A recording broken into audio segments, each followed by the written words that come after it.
You're listening to an archived Cabral Concept podcast.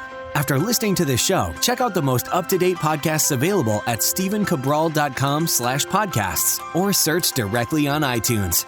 And now, welcome to the Cabral Concept, where board-certified naturopath and integrative health practitioner Dr. Stephen Cabral shares how he was diagnosed at the age of 17 with a life-altering illness and given no hope for recovery. It was only after studying and traveling all over the world did he discover how to combine ancient Ayurvedic healing practices with state-of-the-art naturopathic and functional medicine to fully rebalance the body and re-energize it with life. It's time to discover how to get well, lose weight, and finally feel alive again. And now, here's your host, Dr. Stephen Cabral.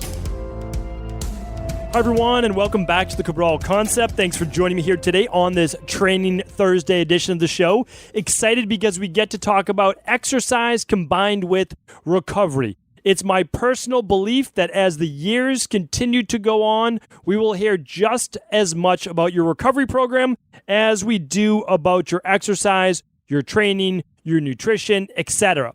And that is because the body will actually get more benefit, and you will see the difference whether you're looking to transform your body in terms of tightening your waist, toning your muscles, etc., as well as performance by improving your recovery. So your insides change, your insides feel different, you have more energy, you have more vitality and zest for life, and also the outside looks different. It looks more fit because of your body's recuperation process.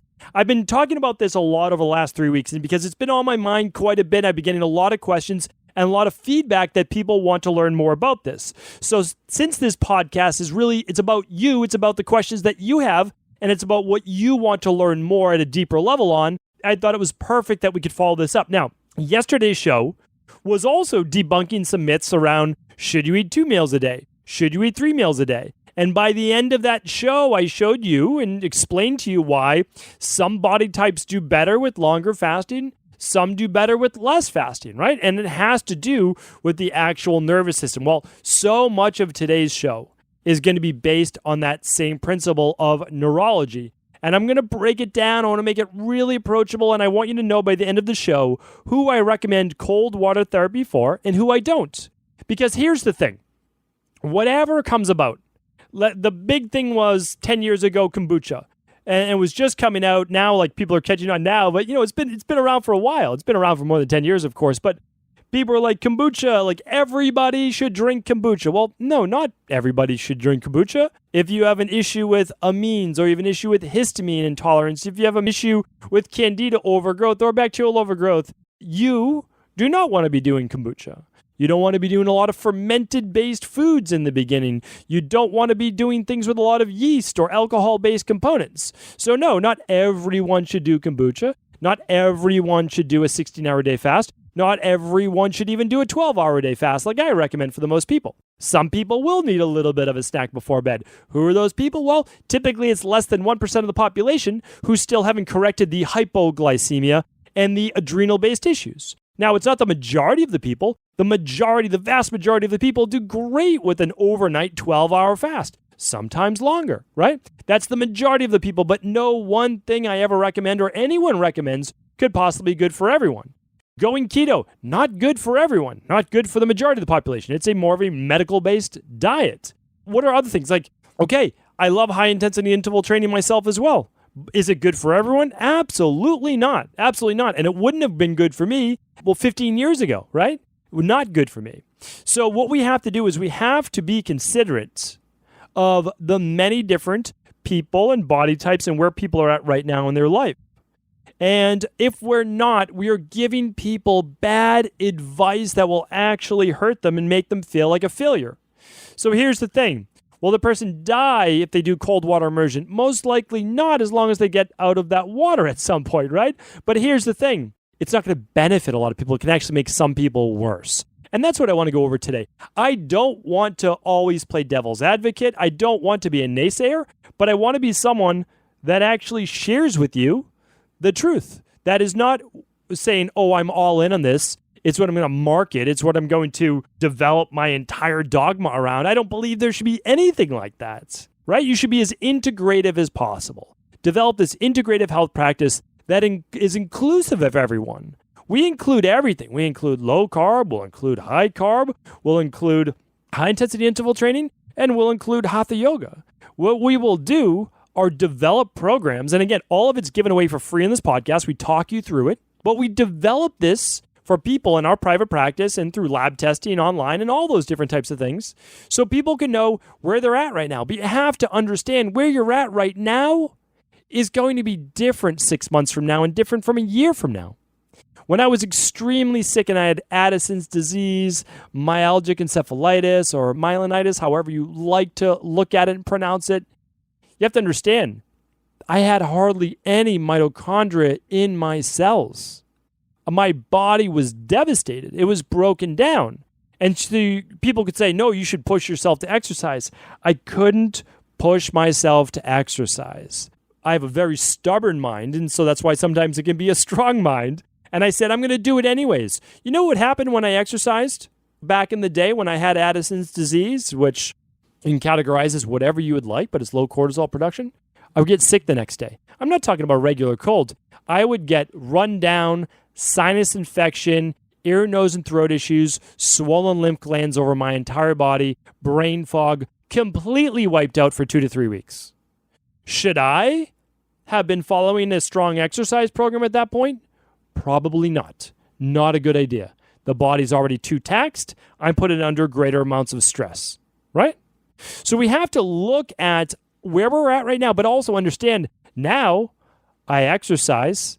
A goal of mine was said, if I ever get well, I want to compete in a triathlon. Now, the natural health side of me, the doctor side of me said, yeah, but now that you are well, still not a good idea to run a 8, 10, 13 hour, 15 hour race, depending on, like how elite you are, right? So for me, I said, yeah, but that's not a smart idea. So I don't want to break down my body to that way, even though I could train for it. So here's what I'm doing. I'm going to do a sprint triathlon. And I love that. 80 minutes, 90 minutes for most people of work. And you can cross-train. You can do some weight training. You can do some running. You can do some biking. You can do some swimming. Really good overall for the body. Like not a bad thing to do if you like to compete and you want to have some fun with it. I went from being bedridden, that's a true story, had to leave high school for a period of time, try to recuperate, made it back because they forced me to come back or I wasn't going to graduate with my class, wouldn't be able to go to college. That wouldn't have been a good thing. So I did the bare minimum. Why am I sharing all this with you right now? Well, the bottom line is this. Today, my body is completely different, 20 plus years later, than it was when I was very sick. Now, I'm older now, but I have a younger body. I have a much stronger body. My body will do whatever I ask of it now. I can go run a 5K tomorrow, and I'll be totally fine, and I'll feel good at the end of it.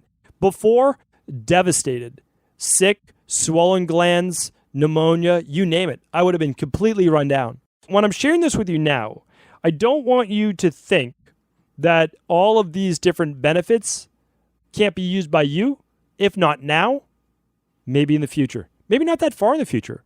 And it goes for your lab test. Don't think because you got a bad number, and I'm using that in air quotes, that you are going to have that for the rest of your life. If you have low thyroid, you can rebalance that.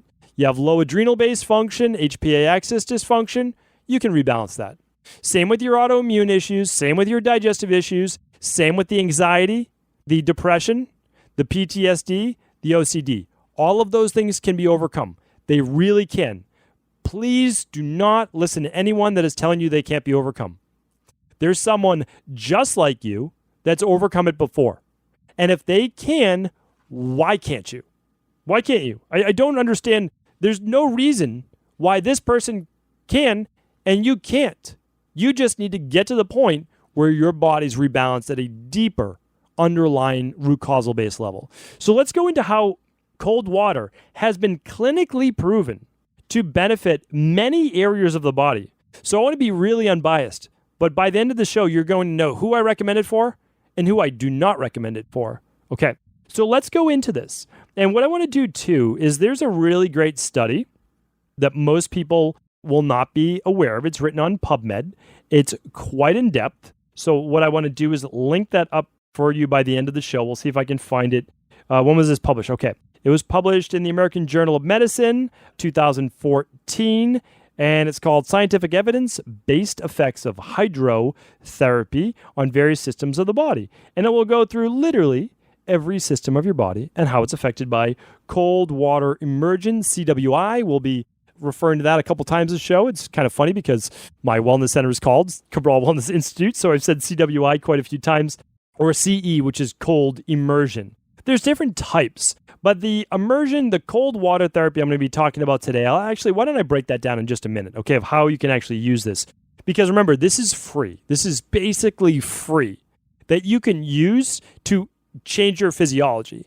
And your physiology will be changed in under 30 seconds. That is the power of natural-based medicine and protocols. Keep in mind, cold water therapy was used from the beginning of time to elicit a physiological response. It was used in religious-based rituals and spiritual rituals. It was used in healing. It was used by the traditional naturopaths in the 1800s or so, early 1900s, where they would use cold water baths with some people as well. Not everyone, because they understood, and that's why I very much associate with the natural hygienists and the traditional naturopath, and that's because they understood right living. They were not just concerned with a person's lab test, which, again, I love as well. Don't get me wrong. I love to combine the two worlds. I love state-of-the-art lab testing. One of my favorite things in the world. I'll do it for the rest of my life. I will read labs for people for the rest of my life because it's one of the most amazing things I've ever done. It's being able to look inside of someone and actually see what's going on at a physiological level.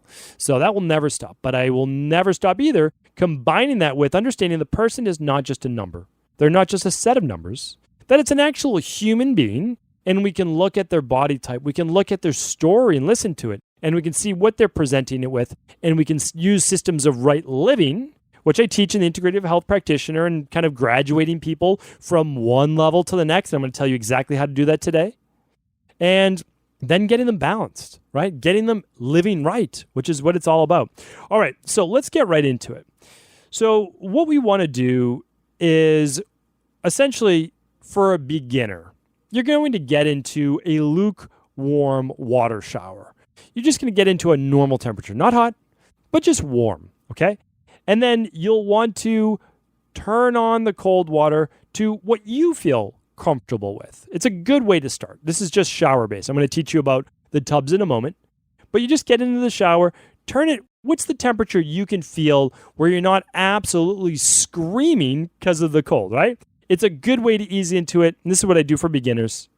And all you have to do is stay under there for 30 to 60 seconds. That's it. I'm going to teach you different methodologies and deeper soaks as well that are backed up by science. But this is an easy way to start, okay? So just cold water. You can end your shower this way if you'd like, or you can just get into it mid-shower. It gives you a taste of what the body will feel like when it's being immersed in cold. It's different than a cold water plunge, and I'm going to break them down in just a second. But here are some of the things, the benefits that you can receive with cold water or cold showers or we're going to call it cold water immersion, all right? It's immersing yourself in cold water. That's it. Okay, here's a couple things it does. It strengthens the immune system. A little caveat, as long as your body's not already taxed. Because if not, it will give you a temporary surge and then the body will start to decline. Okay? It increases hormone production. We'll talk about those hormones, mainly stress hormones. Okay? Adrenaline, norepinephrine, or noradrenaline, I should say, and cortisol production. Okay. Improvement in circulation. It increases the metabolism on the inside of the body, but actually decreases the metabolism of how the cells work that touch the cold. So what does that mean? Well, because a lot of people don't explain this to you. But what it means is that numbness, that coldness, actually slows the metabolic response, slows the blood flow. I mean, you can look at this from simply frostbite alone, right? It slows the blood flow there, slows the circulation there, but improves the circulation to the core of the body. The body's pulling in its heat, right? So that it does not freeze to death. Okay. It helps to boost mood and alleviate depression. This is clinically proven, by the way. Clinically proven. Helps to alleviate depression, cold water immersion. One of the best things it's used for. It is difficult to be depressed when you just basically dunked yourself up to your shoulders in an ice bath. Tough to not wake that body right up and energize it with life. And I'm going to go into why that works. All right. It helps improve fertility in many cases, decreasing inflammation. It helps to speed up internal wound healing. A lot of people say it speeds up wound healing, but not so. It will speed it up if you have internal injuries. It will help with that to a greater degree. All right. It helps decrease chronic pain and joint pain as well. Improves aches and pains overall in the muscles. It will help decrease edema because of the fact that it improves overall flow, circulation. It will tighten and tone overall the skin. It will begin to move out, and actually it's pretty good at this, is work on uric acid accumulation, oxalates, etc. if you're drinking enough water. So it has its own little detox process there. And typically, overall, gives you a spark. It really wakes you up. Okay, so those are some of the benefits. So we basically break them down in terms of the mind. It improves cognition, so it allows you to think better. That's why a lot of people like to do this first thing in the morning. It can improve weight loss. Multiple reasons. One is actually working on brown adipose tissue. I'll do a whole podcast on this in the future. So it gets into that deeper layer of brown fat, okay, which is more of a hibernation type fat, like a survival-based fat. We'll go into that. It helps regulate healthy levels of inflammation. It's going to work on, as long as your body can handle the stress, that's going to be a big one. It helps to regulate the immune system. It will, as I spoke about before, really begin to reset the mood. Helps tremendously with that. Really, really. It helps tremendously with low mood depression. In time, it will help to regulate your stress response. It will actually increase in the beginning and in time improve it. And I want to go into that in just a moment. So, a couple things right here. And this is very important for athletes out there. You're actually going to get better, like the best recovery, believe it or not, from alternating hot and cold, plunges or showers. Now, I will let you know that baths, like a cold water bath, a plunge, where basically what you do is you get a tub, you can keep it outside, inside, whatever you want to do, throw some bags of ice in there and get it cold, right? Get it cold. As cold as you want, as cold as you can handle. We'll put it that way. Like, people always want to give me like, what's the degree? Should it be 50 degrees? Well, sure, that's cold. That will work. But it can be to your body's tolerance. I'm going to get to that in just one moment, because here's the thing. There's a lot of studies back and forth on what temperature should actually be. The temperature does not matter, truly. What matters is the response within the body. Okay, so like there's a range. Okay, we want to get to just above freezing at least in Fahrenheit, right? For us, which is like 32 degrees or so, to like 50 degrees. But it doesn't have to be that cold. Like 56, that works, right? When I go into the cold water in Maine, even in June, it's in the mid 50s. And that is absolutely freezing. My body is definitely tingling. It's going numb. And that works. So again, it's based too on the person and their nervous system, all right? But here's the thing. A plunge, whether it's in the ocean, lake, whatever you want to do, will work better than a shower. And the reason is that you are more immersed in it. It's not just drops. It's touching your entire body. And typically we go into the shoulders.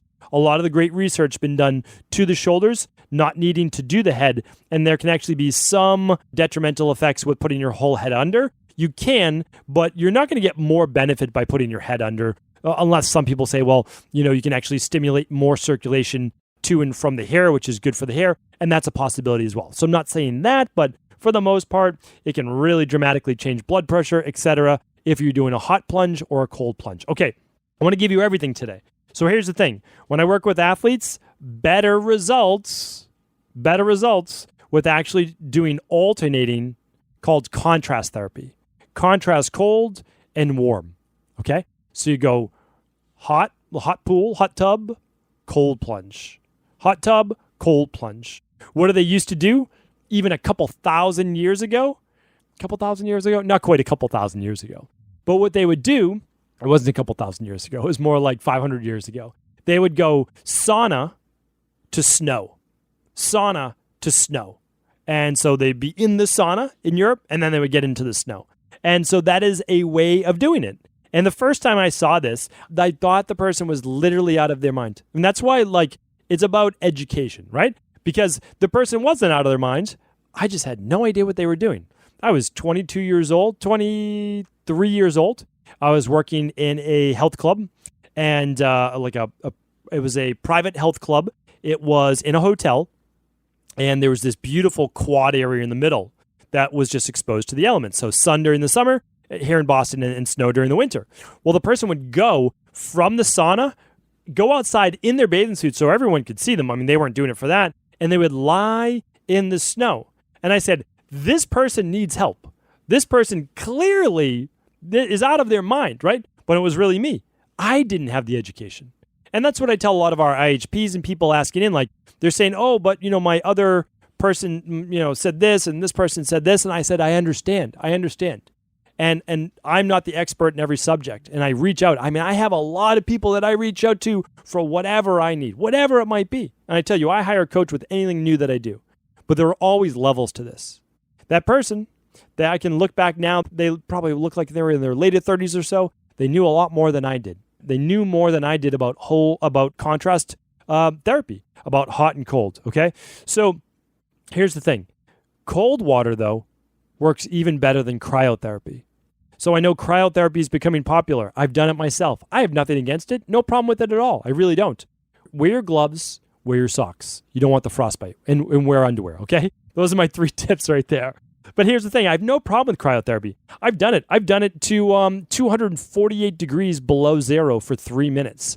And it is cold. Now, you come out of that feeling like you just drank a 4-shot espresso. Like you are revved and ready to go. But when we look at that, and we've looked at it in studies, that it's not as effective as cold water immersion, getting in that cold plunge, as that cold tub, okay? So it's less effective, and it's less effective at reducing the soreness in the muscles up to about 24 to 48 hours is what I've seen. So it's just, again, am I against cryo? Absolutely not. You don't get wet. It's certainly easier to do than a cold plunge. And if you have it accessible, well, then you can certainly take advantage of it. Now, what I want to let you know is this, is that cold water therapy directly after a hard workout may not be the best thing they're finding. If you have muscle tissue breakdown, it seems to, at least right now, and I'm keeping my mind open to this, but it seems to slow the recovery process, believe it or not. It seems to not allow for the greatest amount of muscular growth. Why? My theory is this. Just a theory. I always let you know when it's a theory versus proven fact for right now. If you squelch inflammation, let me try that again. If you squelch inflammation and information, I guess, you actually don't repair those muscls to the same degree. I want to say this a different way. For all those people taking Advil before their workout or after their workout, or any type of non-steroidal anti-inflammatory drug, Advil, ibuprofen, etc., you're actually hindering your progress. And the reason is you need inflammation as part of the rebuilding process in the body. So I don't necessarily recommend cold water plunge right after that workout. And this also went for the contrast therapy as well. Just something to think about, okay? Something to think about after a hard workout, maybe not. Maybe the next day. Probably a better idea, okay? Something to keep in mind. Now, to wrap up this show, who do I recommend it for? When do I recommend it? When do I not recommend it? Well, here's the thing. Those people that need to stimulate the immune system, maybe cancer-based therapy, right? Maybe others who need to really boost the immune system, okay? It's going to stimulate it with cold water. It's going to wake you up. It really does. Like, it wakes you up. It's stronger than any cup of coffee you could have. It is going to work on depression. It's going to improve circulation, potentially improve joint pain, muscle pain, works on the tightening of the skin, increases the stress hormones in your body, basically gives you energy, and possible, if you get the cold water in the head, that it helps you with hair loss. Okay. Now, that's what I went into, all the benefits. there's always a downside. Okay. So here's the thing. The reason cold therapy works is also one of the reasons why some people should never do it, at least not yet until they rebalance their body. So the way that all of these things work, the way that all cold therapy works, is by predominantly, and again, when you look at it and you've really studied it for a long time, you say, oh, of course, right? It's a stress on the body. It is a stress on the body that's doing what? Well, it's increasing stress hormones, namely noradrenaline. It increases adrenaline in your body. When you increase adrenaline in your body, you wake up that sympathetic nervous system. And you might say, well, of course it does, right? Because what does it do? It stimulates the skin, which is part of the peripheral nervous system. So it's stimulating you. You're in shock. Now your body says, okay, we are under some type of attack. Increase adrenaline, increase cortisol. Well, what could that do? Well, for a lot of people, it could spike their own internal blood sugar, could spike all sorts of hormone-mediated cascading events, such as actually a reduction in secretory IgA, at least in the beginning. So it can cause more stress on the body. Now, is this a bad thing? It is. It's a bad thing for those people trying to recover from a chronic-based illness, or for those people that are worn out, burnt out, or they're more of that Vata body type. They're more anxious, or they're someone that is more prone to weight loss. They're a thinner overall body type. Those people, it's never going to be a massive benefit for. It's just not. Because not everyone's created equal. That type that I just explained typically and often did produce in the past or currently produce now lots of adrenaline, lots of sympathetic nervous system. They don't need their sympathetic nervous system stressed anymore. Now, again, you can test this. You can test dopamine levels, the byproducts at least, norepinephrine, and serotonin on an organic acids test. You can also test cortisol levels, thyroid, DHEA, and other hormones right on a thyroid adrenal hormone test. So these are all things that you can test it, not even say, well, what body type am I? But you can also say, well, what's my physiology like right now? And that's one more indicator of whether this is going to be great for you or not. So if you are someone that's low on dopamine, low on endorphins, more of the kapha body type, more prone to gaining weight, well, this could be absolutely fantastic. And the contrast therapy, as I spoke about before, can be great for athletes. Now, when would you do this? Typically, you would do the cold water shower in the morning, or you could do the cold plunge as just part of your maybe off day routine as well. You can use it more often, and I'm not saying that you can't, okay? You could do contrast therapy every day. 30 seconds to 60 seconds of hot, 30 seconds to 60 seconds of cold. How cold? As cold as you can tolerate. How hot? As hot as you can tolerate. Within reason. Don't burn yourself. There's no extra benefit to that, right? How many times should you do it? 3 to 5 cycles? That works great within the shower. 30 to 60 seconds each. What should you end with? Hot or cold? Depends. Do you want to get the benefits of the heat? What are the benefits of the heat? I didn't go through those. Well, it relaxes the nervous system. It's the exact opposite. It relaxes the body. It reduces fatigue from a hard day and hard workout. Reduces overall puffiness and anxiety. It calms the mood. It calms the body and the mind. It also helps drain those sinus passages. Helps move a little bit of that lymphatic system as well. Now, cold water will do that too. Contrast is the best for that. It will help open up the pores in your skin and release a lot of those toxins too. And that's why hot can be just as good as cold. It just depends on the person. So for that Vata body type, the burnt out type, a little bit of heat, a little bit of that hot shower, right? Calms their body. I don't do cold showers in the morning.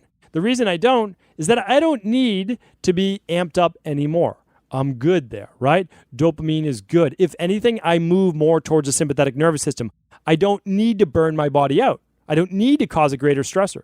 So what I do is warm, relaxing shower. Now, for a lot of people who do the cold therapy, you can also do contrast before bed or even end the shower then with warm instead of cold. Cold, you could leave stimulated, or warm, you can end relaxed. And that would be nice as well. So you can certainly do that before bed. Try it out. These things are all great to try out. What's going to work best for you? Try it out. Now, one last thing I have to say is this, and I know I'm going a little bit long today, but I wanted this to kind of be the episode that I can always point people towards for cold water, hot, warm, or one more thing is contrast-based therapy. So what I like to do is always give you your options. Now, who could the Vata body type or the burnt out type ever do cold water? They can. Here's why. And this is kind of a secret that isn't shared a lot, is that if you can get into cold water, whether it be shower or a plunge, and you get to the point where your mind overpowers your body and your mind is able to calm your nervous system, once stimulated, you actually build up your body's tolerance to stress. I would love you to check out my previous podcast on hermetic stressors. I'm going to do my best today to link that up. Head on over to stephencabral.com/1294. Okay. Head on over to 1294. I'm going to link up a show that I think you should listen to right after this called Hermetic Stressors. When people are weak and they're burnt out, not weak and like mentally weak, their bodies are burnt out, they're worn out, they're overwhelmed, they're exhausted. You don't want to overtax the body, aka or i.e. cold water. However, in time, easing into it or relaxing, gaining control over your nervous system will actually make you stronger. If your body can adapt to that cold water and you can learn to breathe through it, you must learn how to breathe through it. And you can then turn on the parasympathetic nervous system when you're in that cold. That is when magic begins to happen. Now, after you've been doing cold water therapy for 6 weeks or so, you actually have a stronger buffer in the body to stress. So over time, it can be a great benefit. Do you need to do it daily? No. Could you do it weekly? Certainly. That would be totally fine. A couple times a month. All of those work. It will enable you to better adapt to stress. And so that's one more way that you can use it. So you can ease into it, learn more about it. This was your intro, probably a little bit more than an intro, more intermediate to advanced level. I hope it was helpful. If it was, please always do feel free to share this show with anyone you believe it could serve. Before you go, I wanted to share a personal story with you. The real reason I began to get well finally is because I figured out what was wrong with me. And that might seem pretty obvious, but I went from doctor to doctor for over 2 years before discovering at-home functional medicine lab testing. These are the labs that enabled me to finally figure out what was wrong with my hormones, blood sugar, electrolytes, and gut health. And once I knew what was wrong, I could then follow a proven plan in order to rebalance my body from the inside out. This is why I believe so strongly in functional medicine lab testing and why I've made it my mission to share these labs with the world. Now at equa.life, you can order an at-home lab test or lab bundle for you and your family and be able to complete it within the week.